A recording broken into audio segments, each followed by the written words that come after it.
This is Adam Outland, and welcome to another amazing episode of Inside Great Minds. In this episode, we actually get to interview a extraordinary business owner in Heather Smyrl. Heather actually has been in the insurance, property and casualty insurance space for over 21 years. She and her husband, Brandon, started their own insurance practice together. And in building that agency, you'll hear a lot of the story of how she arrived there, what led her to build it. But in building that agency, she's done amazing work and some really incredible things to bake into her culture. We don't have time to get into everything in the episode, but she drives the kind of culture where they throw pep rallies for their sales team to reward them for what they've done and what they've accomplished. She's created scorecards and has a TV with a rolling picture with each person on the team on the TV that goes across, highlighting their numbers and what they've accomplished. All these kinds of innovations that have developed a really unique culture, specifically in the property and casualty space. So I won't give away all the secrets, but I think you'll learn a lot about business ownership. I think you'll learn a lot about the principles that evolved in her mind in the telling of her story. And to get some ideas that you too can put into practice in your business. So without further ado, jump into the episode of Inside Great Minds with Heather Smyrl.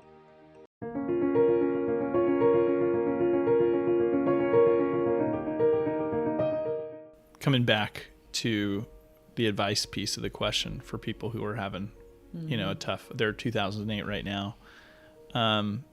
They're feeling probably behind in production, right? I mean, they're looking at maybe they got the PPP loan and, that's running out or whatever. What do you, there's never one secret, but how do you dig yourself out of a 2008? What actions, what are some things that you would... Those are deep questions. I think accepting where you're at is probably the first big component. Yeah. You have to acknowledge where you're at, which a lot of people want to live in a bit of denial. Good or bad denial, So accepting where you're at is the first thing. You can't pivot on something if you're not even willing to acknowledge where you're at, right? And then also that whole idea of begin with the end in mind, in seasons like that, like in 2008 and now in 2020, you can't be looking at the end 10 years from now.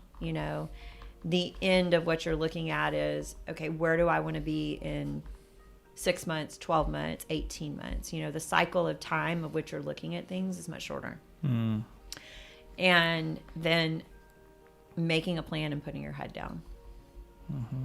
Because at the end of the day, a good entrepreneurial spirit will freaking figure it out. Yeah, I like what you said about accepting where you're at. I mean, you think there's someone who's been in the industry, 15, 20 years, right? That hits a year like this that's been totally different than anything they've ever experienced. And they're so used to going through the motions that they don't even accept that they've lost that much business, right? They just keep doing what they've always done. And so what you said, just kind of registering that, okay, the environment's changed. We've got to, this is where we're at. We got to do something different, and we've got to change our daily behavior. The daily behavior, and recognizing that as a leader, you have to own that piece.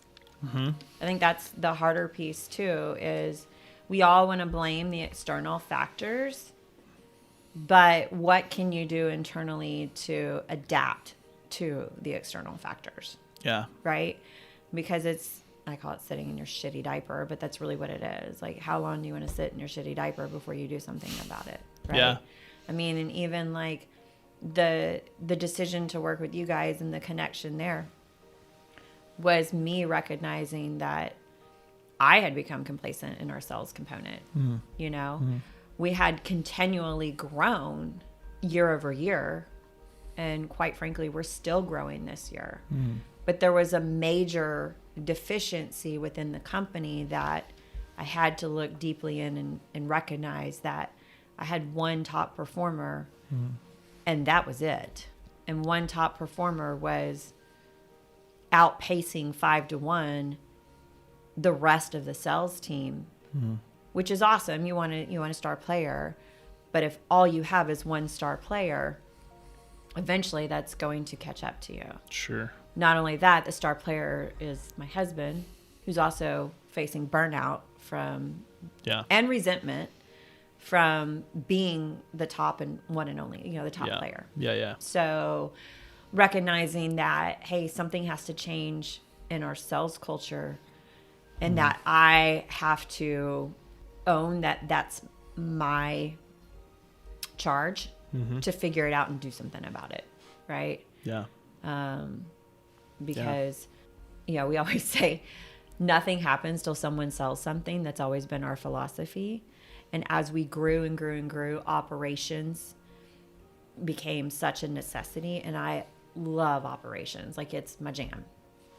But I also am good at the sales side. I mean, I did it that's how I got into this business. And I love the sales component of it. But I just love building and creating and figuring out problems and solving problems. And I feel like I get to do it on this giant scale for a whole company. That's why I love doing what we do for clients, because we help them with problems, find a problem, fix a problem, and I just felt like I got to do it. I get to do it at this massive scale and actually see the fruits of it when I find the problem and fix it, but finding the problem of the sales component and then recognizing that, oh crap, I am the problem, that's a hard pill to swallow, Sure. Especially when you feel like you're successful in a lot of areas. And yet it's like when you're coaching a team, does the coach ever go, oh, my players just suck? No, the coach is like, well, I didn't coach them well enough. I didn't teach them well enough. I didn't practice enough with them. I did not set them up for success. I've definitely run into a number of coaches that blame the players, but those teams don't tend to win championships. Well, I think when we first started talking, I was still blaming the players, and it honestly wasn't until I agreed to get coaching for myself that I started to go, I might be part of the problem here, because I was just like, I'm done with them, Yeah. And recognizing that,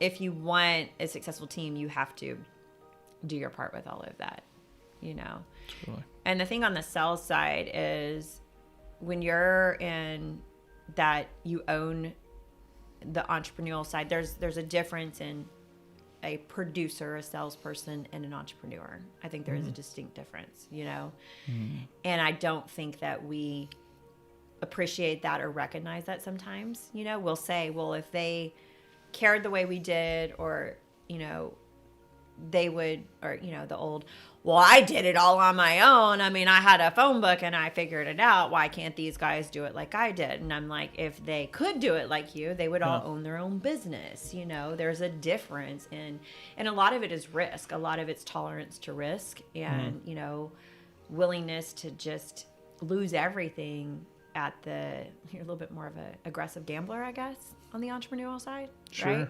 I mean, when we started Essential and when we started Highpoint, when we started Essential, it was like, okay, we're going to live off our credit cards for a year. And, risk tolerance is right. higher. Sure. And I think that it's not entrepreneur smarter than the salesperson. I mean, salespeople make more money oftentimes than the owner of the company. Yeah. It's the passion and the alignment and really truly the risk tolerance. They're willing to say like, hey, I'm willing to lose everything. And so I've always, said risk reward. We had a partner at one time that was very much like, she's not with us anymore, but she felt as her book grew, that she should own more of the company, that we should relate her shares and interest in the company relative to how much production she had, and that we should shift shares around within the company each year based on who had the most production. I'm like, that's the dumbest thing I've ever heard. But in her mind, that was legitimately what she thought and how it should work. I'm like, first of all, did you put up the hundreds of thousands of dollars to start this company, and you put up no dollars? Did you You didn't take the risk, and now you want all the reward because we set you up. And you're doing great on the production side, you know. And this was in the shift of where Brandon's whole book was construction, and it's like it went from, you know, $1 million plus book to 50% of that in a year. Yeah. And hers is rising because the industry she's working in isn't really hurt by the economy. Yeah. It was public entities. Well, they don't get hurt by that, you know. Yeah. So here she is growing, and his is like, he's like in a bloodbath, you know. And it's like, oh, I should have more ownership than him or you, because I've produced more. I'm like, you're dumb. Yeah. It's more than just production. It is more than just production. The support staff and everything in your industry. Well, and again, it's just it's the risk. Like when you start something, are you willing to put up the risk? And if you're not willing to put up the risk, you're not going to end up with the reward. Yeah. You know, it's just as black and white as it gets. Fair. If you, you know, one of the things you said is that adage that like a leader or manager thinks that, well, I did it the hard way, so they should have to do it the hard way, right? Mm-hmm. And to me, it almost reminds me of like, in some ways, like being a leader is kind of like parenting, right? It is like parenting. Like, and you got those parents that say like, well, I had to walk to school. I walked to school with, you know, snow and da-da-da-da. You know, like funny offshoot story, like I actually, in the 21st century, did have to walk back from school in the snow in Western North Carolina on a gravel road. It's a 1/4 mile uphill. No joke. You're like, no, I really had to do that. So when I have kids, I cannot wait to tell them that. Like that's I can't wait. But like parenting a little bit. And I think generally the idea that most parents want to have is they want to build character in their kids, but at the same time, they do want life to be simpler, easier, like have more opportunity, right? That's generationally what we always want for the kids. We want more for our kids than what we had. And then bleeding that into the same thing with our salespeople. Like we want it to be easier for them to succeed, right? Like, 100%. It shouldn't have to be as hard as round one. And so, you know, so this is going to maybe divert. Going back, speaking of parenting and kids and everything else, go back with me all the way to like high school, Heather, and like middle school. Where did you grow up? I grew up in the ghetto of Pasadena. So Pasadena, and then what was like, who was Heather? Like if someone ran into Heather in like high school, who was Heather back then? Probably the same person I still am today. Well, cause like, I just think a 19-year-old that's like just fired up about insurance and working their butt off and trying to get it. Like I know a number of 19-year-olds that and not wired that way. Right. Yeah. So where does that like what? The work ethic came from my dad. Okay. So, and my mom. But the work ethic was instilled in our family from a very, very young age. And although we grew up with not a lot, we worked for everything that we had, and we valued, you know, if you work hard, there's a reward from it. Yeah. You know, my motivation was never and still is not today, like how much money can I make, how many things can I buy. In fact, when I started making, you know, a substantial income, I felt very, very guilty about it. It was really hard for me to not feel, you know, to feel undeserving of it. But I think the work ethic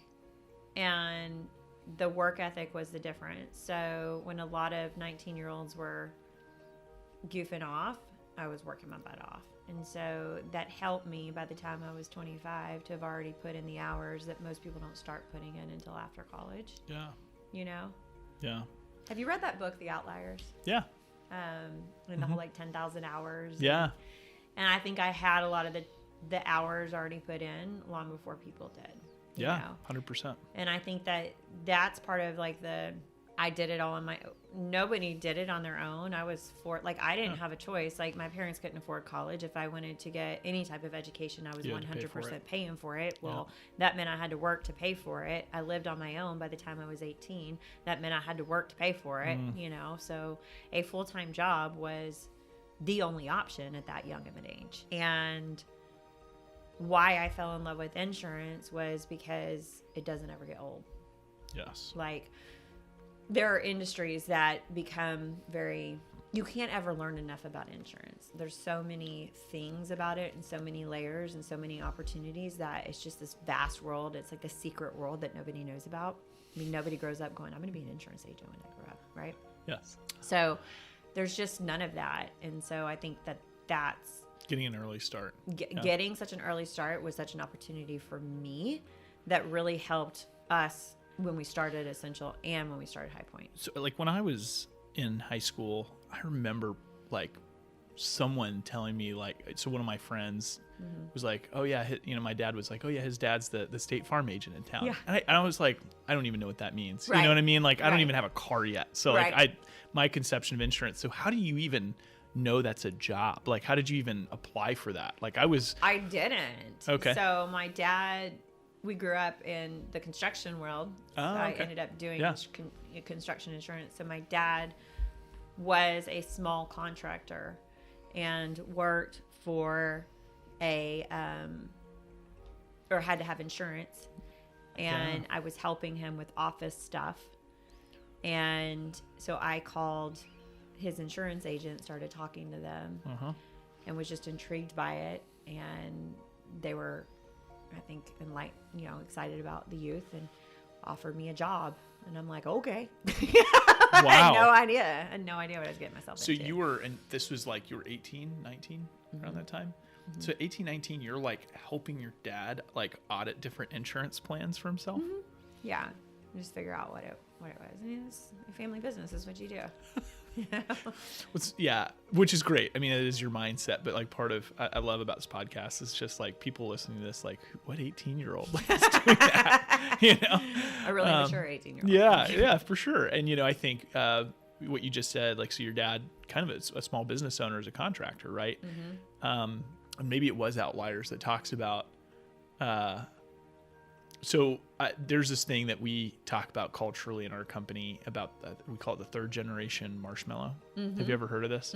So it kind of goes hand in hand with Outliers. But the Outliers is the same kind of thing. Yeah, like you watch, it's like that first immigration family that has to like carve out something from absolutely nothing. They work their butt off. The Taylors and all that, the Jewish community in New York, all that kind of stuff, and now they're doctors and lawyers and so forth. And then the kids observe that. And even that second generation, there's still some observation of the work ethic that's going in. But like with your dad, like you're in the weeds, so you actually see them go to work. The third generation. My dad saw my grandfather. Yes. Same kind of thing. My grandfather was an inventor, and no way. Brilliant mind. Wow, that's pretty cool. What did he invent? He was into, or what did he do? Like back before computers. Like he wrote all the software and stuff like that for machinery. Had a basement full of stuff he invented, and it was all, I remember when I was a little girl, when we'd go visit for the summer or stay for the summer, he put me for work in the basement assembling things. I don't even remember what I was assembling, but something to do with electronics of some sort, Wow. That's pretty cool. And then by the time he was probably like 75, he was the only person in probably the world that knew how to still work on these machines and would retrofit them. And so he was still working at 75. Wow. In Indianapolis. He lived in a small town, but he would drive to Indianapolis to work on these machines that nobody else knew how to work on. How cool is that? So from seeing, your grandfather, I guess, and your dad do these things, like that was a big part of the ownership work ethic culture was normalized for you too, right? Yep. So from upbringing to now, like we talked about a bunch of different things in your life, what are some of the principles that Heather operates on? If you had to boil it down, like what are some of the things that this maybe just you would consider being part of who you are, from like the principle of, if you work hard, you'll get it, right? But what do you think are some of those things that are, you call them principles or you call them core values that work hard, always do the right thing. Always. If you do the right thing, everything will work itself out. Like me telling them that I'm not going to sell the company. Yeah. And I call it the platinum rule. Okay. So to me, the golden rule is treat people the way that you would want to be treated. To me, the platinum rule is treat people the way they would want to be treated. And the only way to understand how they would want to be treated is to actually listen enough to understand how they want to be treated, right? Because the way that I'm motivated or the way that I want to be treated, obviously, is going to be different than someone else. And true respect and growth and compassion is understanding someone else enough that you can treat them the way that they wanted to be treated. And there's an art to that, and a long time process that takes an investment in people. Yeah, love that. Just fast forwarding all the way to where you are today with Highpoint, like what does Highpoint look like, and in terms of people, and where are you guys? I think we're up to 55 people. Wow. My goal for 2020 was to break through $10 million in revenue. We are so close, I can taste it. I think we will do it. I'll find out in a couple more weeks. Yeah. For sure. That's awesome. Honestly did not think we would hit it this year with COVID. But it's looking like fourth quarter. Yeah. Yeah. We've still grown, a double-digit growth this year, which that's awesome. There's lots of variables to why that's happened. The fortunate and the unfortunate thing of insurance is that we are inversely affected by economy typically. So when there's a struggle like this, typically insurance rates go up. And as insurance rates go up, obviously we make more commission. So we might have an account that we might double our income without ever doing a thing. Right. Got it. Which is awesome if you're in the businesses, if you insure the businesses that survive. But if you insure the businesses that don't make it through, there's no money. Right. They're not paying any bills. And so that's what happened with, 2008. And then again this year is if you don't have a diversified enough book, then you feel it. Then it's going to tank you. And Right. we realized that pretty early on in 2008 that diversification was going to be critical for us to not die. Another principle: diversity is good in all ways. In all ways. Yeah. And I think you can still diversify and specialize, which is what we've learned to navigate through. So we're still heavily construction, but we're not just one type of construction. We're doing oil and gas, we're doing chemical plants, we're doing commercial, we're doing home construction. So we still understand and work really well with contractors.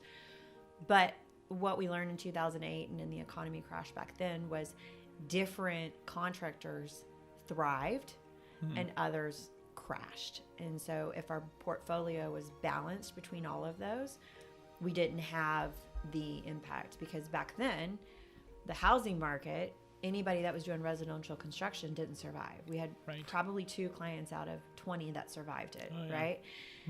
People that were doing oil and gas died. People that were doing chemical plants were killing it. Yeah. So we shifted our focus to working on contractors that were getting into chemical plants. We also then worked with our clients that maybe weren't in the chemical field and said, hey, you need to push your way into this, and help them get, connections and so forth to shift their, from, okay, I'm doing commercial construction to now I'm, getting in the door of chemical plants, and made connections for them to get them in the door. And those businesses are thriving now. What, with it, just coming back to your organization for a second, so 50 some team members, good retention with especially your producers has been great, right? Yeah. What's the what are some of the core values? Like you handed me a coin. Like, what are some of the values that you guys have? Like, what are some of the things that you feel like have helped, retain the culture and make people want to be here? So we've got 5 core values. Pursue discomfort is probably our biggest one. Okay. We feel that comfort is the casualty of growth. And if you stay in the comfort zone, you're never going to grow. So that's what that means. And Google it. You won't find anybody that's coined that one yet. I'm trying to figure out a trademark it. That's awesome. I like it. Servant leaders. Okay. We have a greater purpose. Our greater purpose is to give more than we take, having a servant's heart for our clients, coworkers, and community. So that's our greater purpose. And that's what we that's our litmus test of everything we wrap things around. Like, are we giving more than we're taking to our clients, to our coworkers, and to our community? And if we're not, then our motivation needs to change, or our, the way we're looking at things needs to change. So kind of an example with that was, we're such a results-based organization that we would be like, hey, we celebrate the wins, right? So producer closes the deal, we make $50,000 in commission because it's a big account, and we're like, woohoo, big $50,000 deal. Well, that's awesome that we made that money, right? Mm-hmm. But then when you look under the hood of that, and it's like, okay, give more than we take, having a servant's heart, what we're articulating to our staff is win-win-win, right? And when I started digging into some of those situations, well, why did we earn the account? Well, we earned the account because we might have made $50,000, but when we audited their program, we saved them $150,000. So instead of looking at it through, this is what we made and won, kudos to us, we started looking at how did we help the client? What's the real story there? And the story often was, we saved them a boatload of money, you know? And so looking at what we were able to save, again, give more than we take, was substantially, you know, a different mindset. Mm-hmm. And we realized a few years ago that we had to tell those stories to our team and celebrate those as the win, not the revenue won from the deal. No, that's great. So celebrating the impact on the client. Yep. That's great. So the core value, so the values are pursue discomfort, servant leader, choose joy, own your mess, own our mess. We own our mess. Mm-hmm. Where'd that one come from? That's different. It is different, isn't it? Yeah. So the real thing is own our mess and allow others to own theirs. Mm-hmm. So there's two components to it. One is if you make a mistake, own up. It's also about failing forward. There's all sorts of things wrapped into that. And that's literally how we do our reviews within our organization, is based on our core values. Yeah, own our mess is kind of like, it's like a fun way of saying ownership mentality, right? Like just take ownership. Yeah, I love that. Yeah, super cool. So yeah, obviously this plays a big part in people being here, is they feel like there's a culture to abide by, like you actually have values that you help, that you confront people on when they, And I think that's why we've had so much growth and employee retention. It's all truly boils down to culture and value. Yeah. Culture, and then also just that you guys care, right? Yeah, which I think is part of our culture. We don't hire people that don't care. Yeah.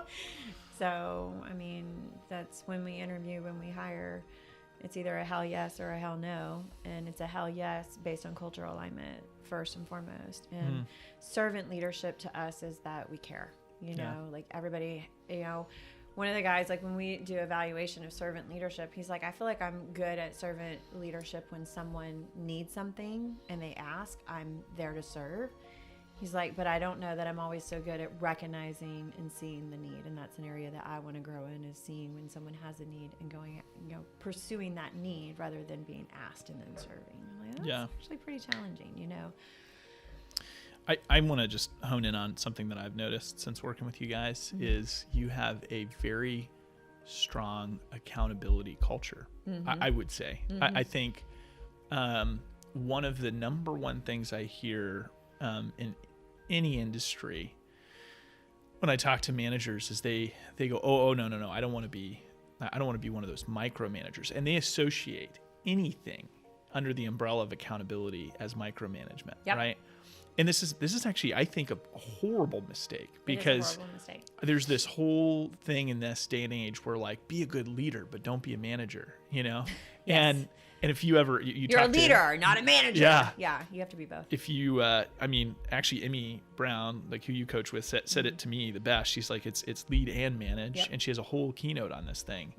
And but I think you guys do a good balance of the two, and you have this accountability culture that works because people have bought into it and they've asked for it. It's not accountability like, you know, tisk tisk, you're bad, right? So maybe talk about that. Like, where does that come from, or how did you create that kind of culture with your team where people, you know, more or less embrace the accountability and have that partnership? Yeah, no, from like the beginning of, I never wanted to be a micromanager.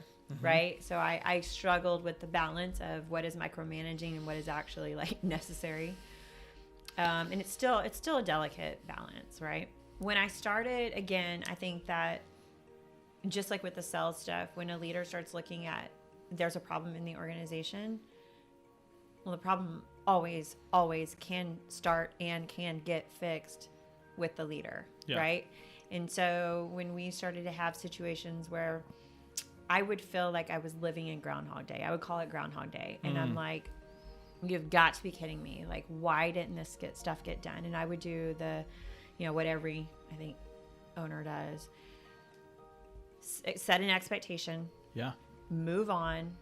And then, later down the road, be like, why isn't this happening? And be like all pissed off and, taking it out on everybody in a sense. And then give everybody the, you guys suck pep talk, right? And then, I can't believe y'all, da-da-da-da. And then you would move on, right? And we did the collaborative way. We started collaborative way is actually one of the foundations of our company. And one of the things in there is honoring commitments, right? And so what I recognized doing that self-evaluation and really, again, looking deeply within was my frustration. I'm accountable. Like, I will do my stuff because I am wired to do that, and I can't stand to not complete something. Like, I will kill myself trying, right?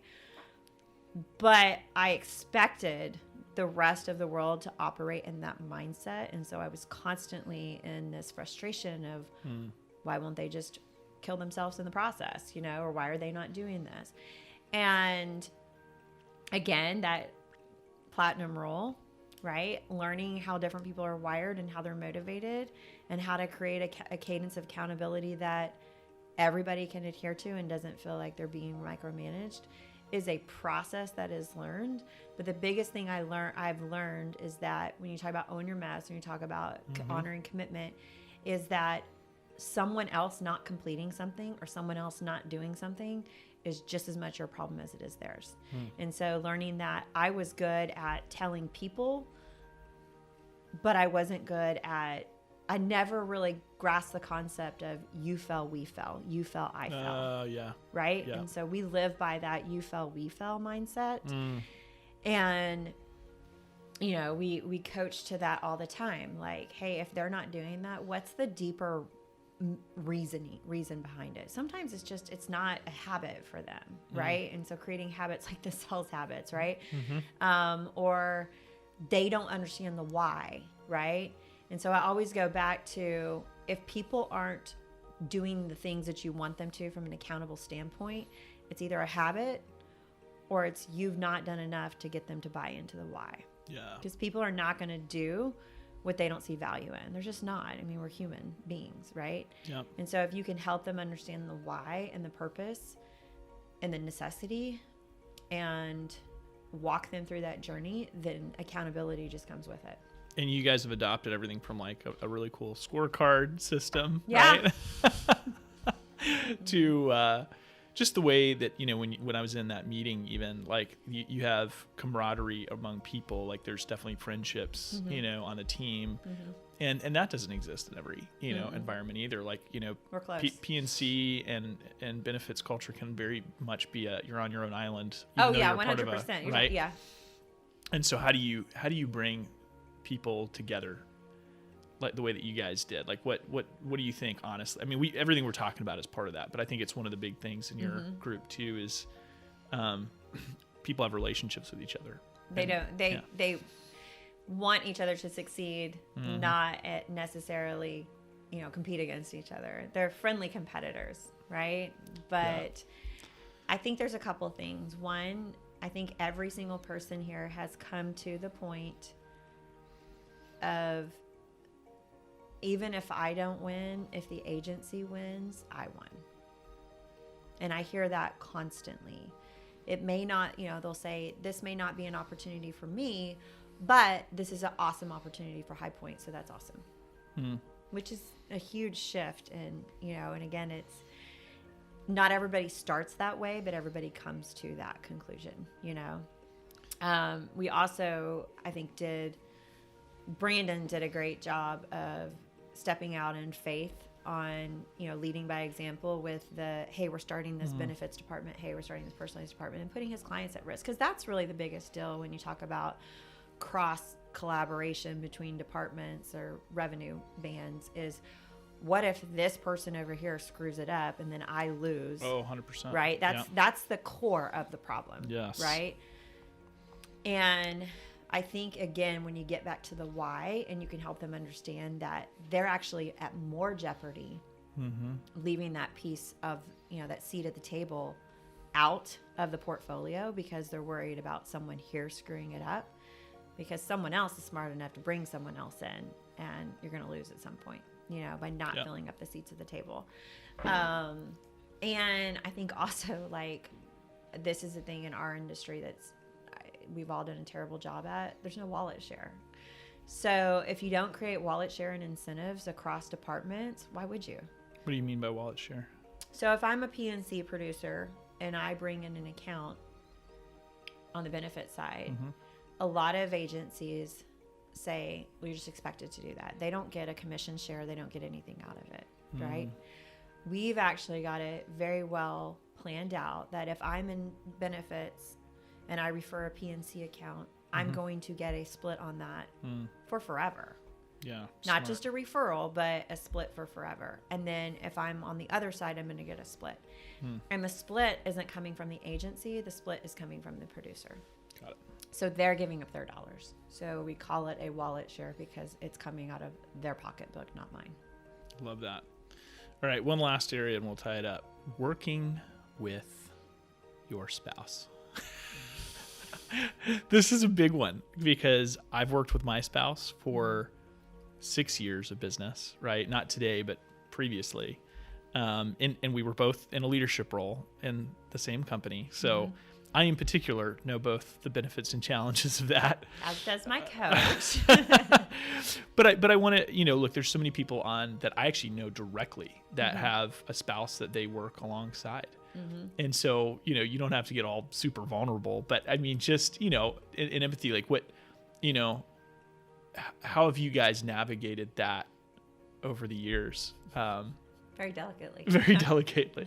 Yeah. Like, how do you, like, what, like, and no one's got it perfect, right? No, So because I have looked at a lot of, and we had the exact problem, in the other company, but I've looked at a lot of, husband and wife teams. And what I've found is that if you both know your lane and you know your value and you respect each other for that value and stay out of each other's way, and you are humble enough to do that, because there's so much ego, right? And I don't care whether you're husband and wife, there's still ego, especially if you're husband and wife. Yes. Right? And I mean, just, from a man to a woman relationship, I can imagine, it's a delicate balance for Brandon to be like, Heather runs the show, right? Yeah.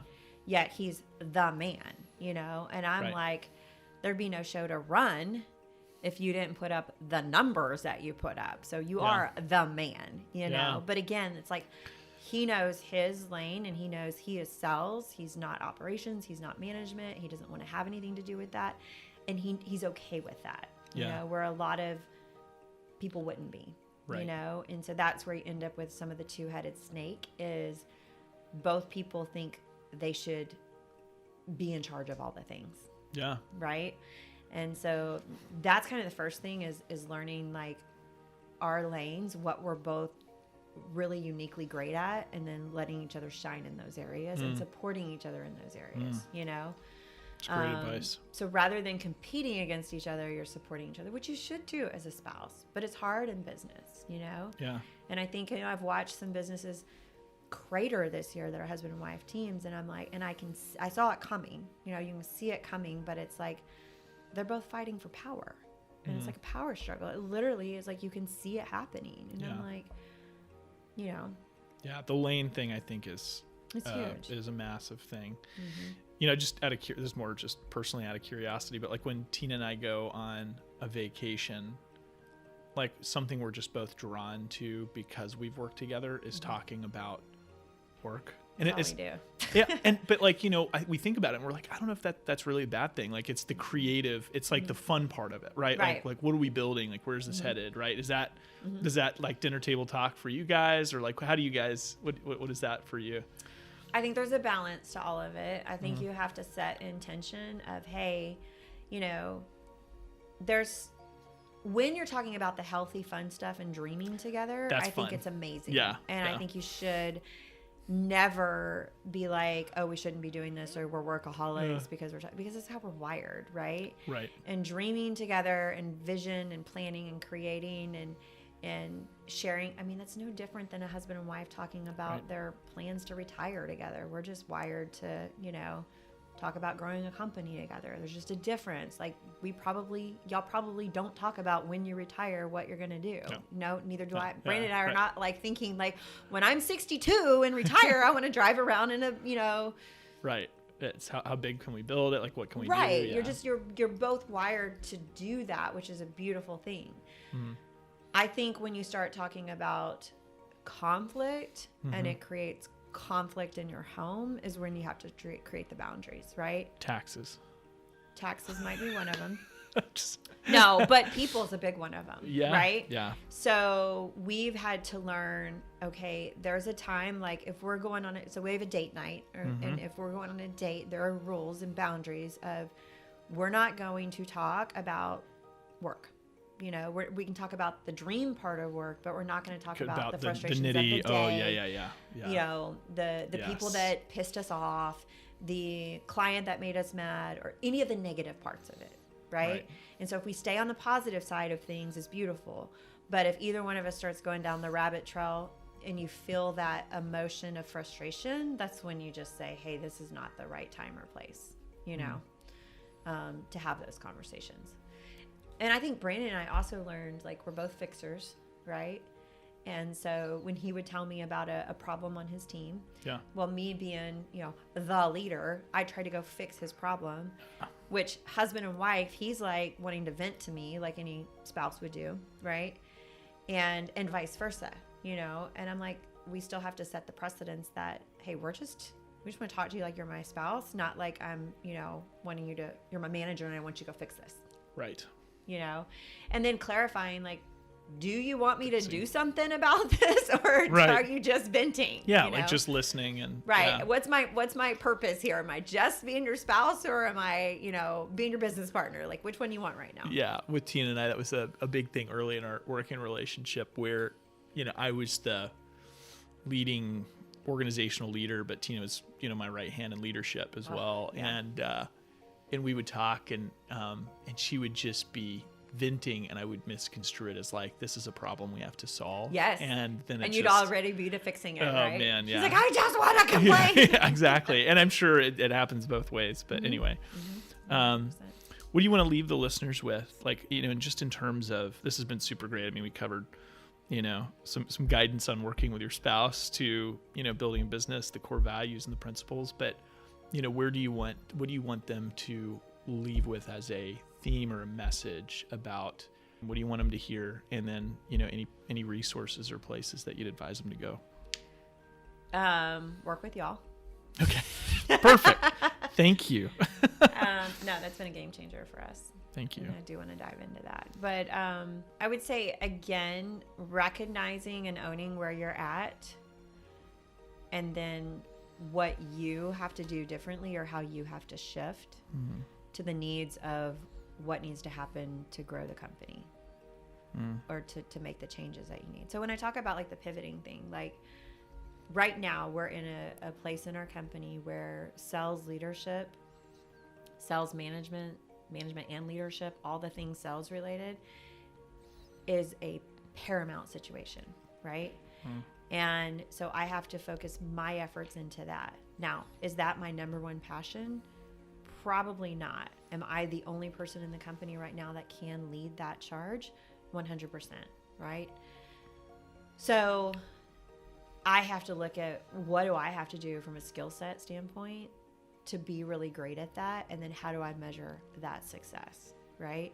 And diving into the things that maybe aren't the funnest part of our job, or maybe aren't the things that we feel we're the best at, and then learning and growing those skills, because as your organization grows, the sales leadership component, I think, is a much bigger necessity than I probably appreciated or understood. And as we grow, how necessary it is, because you think that salespeople should just be wired to sell no matter what. Sure. And they need just as much structure and accountability and kudos and all the things that your, I call them floor staff, but your support staff needs. Yeah. And I think we discredit that, especially in our industry. But I think in a lot of industries, we discredit 100%. that. Yeah, 100%. Your podcast, in case people want to listen, is Breathe Out, and breathe is spelled BREATHE, by Heather Smyrl. nice. And just what can people expect to pick up on that? It's all about leadership, culture, safety, and wellness. I know it's 4 components, but those are the 4 components that we feel help a business thrive, which then ultimately will drive down your insurance cost. Oh, love it. Awesome. Great resource. Heather, you're just you bring the energy every day. You do. Like you've got energy and positive intensity. That's what I would say that you bring. I like that. Yeah. And you and Brandon do run, it's a great culture here. We're doing this podcast in their massive entertaining space / office that they've created from the ground up. And it's just been awesome. So thank you to make the time and share your wisdom. Awesome.